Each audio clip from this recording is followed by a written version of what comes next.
Hello everyone, I'm Erica. And I'm Akilah. Welcome to HeartsChat. So tonight we're going to talk about replacing detention with meditation.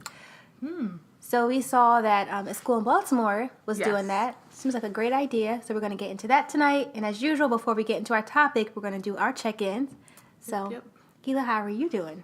I am doing pretty well. You know, the holidays always brings people together, so I've been seeing a lot of old friends and, you know, introducing them to the boyfriend, and it's just been a very good road. Good. Let's say that. So it's, you know, I think I spend more time going home, like, this month than the entire year, like the past 2 months of the entire year. So it's always good. I like the end of the year because of that. So, cool. You know. Okay. Well, mine is similar but a little bit different. My friend actually came to visit me. My friend Michelle. Hey, Michelle. Hey. She came here for a job interview, so that was nice to hear what happened. And while she was here, she figured, you know, we could meet up. So she came over. I made some lunch, so we got to talk and catch up, and it was just really nice. And that's the thing about old friends. Yes. You know, it's always like you never stop being friends. And we did it, you know, we keep in touch here and there, not as much as we probably should. Exactly. But I haven't seen her in a while. She actually came here last year. I want to say, I think it was my year's starting, like, you know, all combined.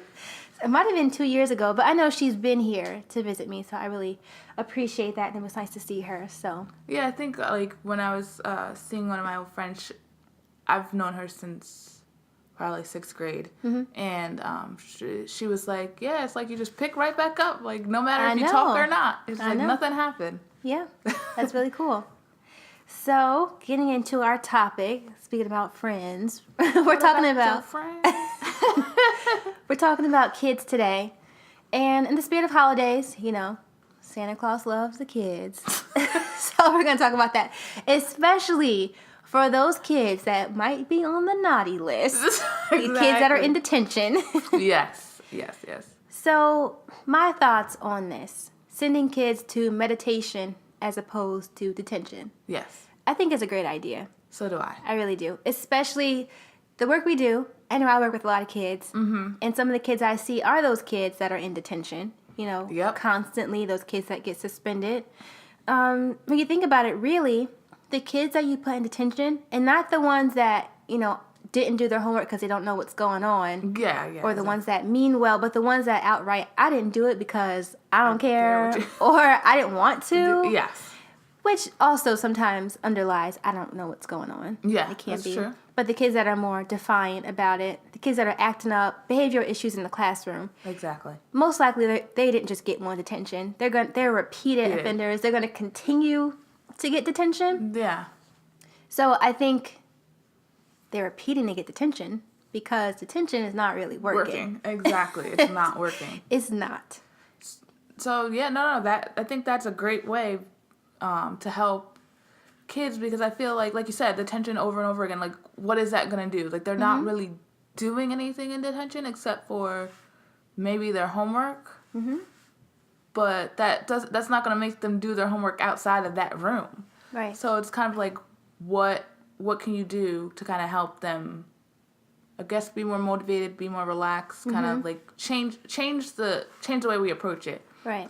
And I think meditation is a great step, because it's also a coping skill. They can use it outside of the detention room if they're getting angry, because that's something we suggest for anger.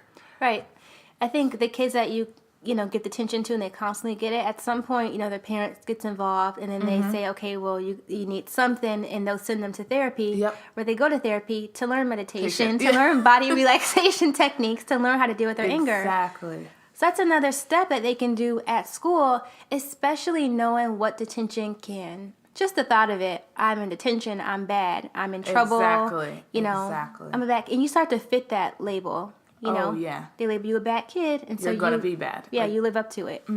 Exactly. So, because even changing the attention to, okay, you're going to the homework room or something to do your homework.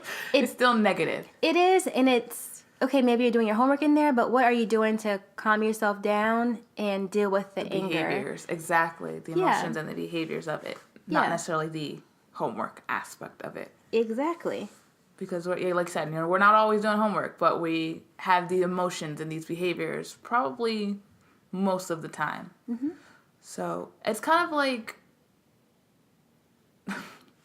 to relate it to something, you know how with prison reform and things like that, it's you see the countries who are with their inmates that are doing positive things, whether it's teaching them a skill or doing stuff like that. It kind of helps to reform and turn them into better citizens whenever they get out of jail. It's kind of the same concept. Detention can be like a school jail, but that's exactly what I was thinking. That's exactly what I was thinking about. Because I've had different kids I've worked with where they get like detention and like whatever, like that was that. But there are some kids who are like, oh, I don't want to do that again, but for the majority, it's like, it's not that big of a deal. No. And they're not learning anything. No. It's just like kids spend a lot of time in school. Exactly. Just as much time as they spend at home. Exactly. If not more, depending on, you're at school and then you're in a club or you have a sporting event, you spend more time with these people than you do at your own house. But when you're home and you're punished and you're sent to your room, how many times have you been sent to your room and then you never want to get sent to your room again? No. Exactly. You go back. You go back. It's not a Especially big deal. if they're not taking anything out of the room. They're like, I'm about to play up in here. Like, right. That's it's their room. Who doesn't love their room? For the most part. For the most part. Exactly. I mean, putting meditation in place of detention helps to teach kids a skill that they can use anytime throughout their life. Right. That can better help them regulate their emotions and their behaviors, which is appropriate. I mean, I may be a little biased, but, I think there should be a period throughout the day for everyone, not just the kids who are, getting in trouble, where they have opportunities to learn these life skills. Right. And meditation is so relaxing. Like you said, you can take it anywhere. You can visualize a place that is your safe place or your comforting place. You can practice your breathing, learn how to breathe and just relax and calm down. You could draw some pictures and think about your you can draw some pictures and think about your place if it helps you to kind of get that imagery going. Exactly. There's a lot of things that you can do. And I think starting kids at a young age on this will help decrease the amount of embarrassment they may feel doing this in front of their classmates. Because I feel like doing this with high schoolers, they could get it. But like that middle school age, they're all silly anyway. So they're like, oh, what are you doing this for? All these things, picking on each other. But I think starting at a young age and building on it, will definitely decrease that. Exactly. I think given variety too, because there's plenty of different techniques, different meditation techniques. So finding different ways work for the kid. Even if you make it fun and say, these are some sounds, which one do you like? And pick if it's a raindrops or if it's like little, like chimes in the background. Yes. Whatever you like. You can kind of pick your own. Or all these different things. Yeah. It's a lot of fun. But I know there will also be some parents and caretakers who will say, no. Please send my kid to detention because they're bad and they need punishment. It's not supposed to be fun. Yeah. And that's where we come in. We're like, well, there's negative consequences and there's positive consequences, but we won't get into that on this show. But there's different ways to do it. It doesn't always have to be black and white. Yeah, black and white. Exactly. As my hand moves, you guys can't see. No, I think that's more of a positive way to approach it. And again, giving them a skill that they may not have had or may never learn.